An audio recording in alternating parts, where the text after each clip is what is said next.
आज हूँ महाविषु संक्रांति पणा संक्रांति महाप्रभुंर आज रुद्र अवतार पूजा कराए तेणु महाप्रभुंर जो दिगंबर भेष एवं जोगी भेष ये गोटे मसरे न थाए महाप्रभु पंचानन भेष ए समस्त भक्त मान को दर्शन दियंती एवं मध्याह्न समय रे पंचानन भेष खोल जाए महाप्रभुंर बड़ सिंहार नीति आरंभ हुए आउ प्रत्येक सेवायत परिवार घर बेलपत्र समस्त अर्पण करती एवं जलधार महाप्रभु जलाभिषेक परिपूर्ण हो रही अभिषेक करा जाए महाप्रभुंर जो नीतिमान अच्छी स्वतंत्र नीतिमान करा जाए से नीति रे जहाँकि 11 मासर न थाए बैशाख नीति रे स्वतंत्र नीति करा जाए एटा भी मध्य गोटे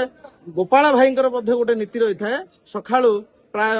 मंगल आरती समय 4टारू प्राय दिन 1 पर्यंत गोपाल भाई मानकर सेवा रही थाए जहाँकि से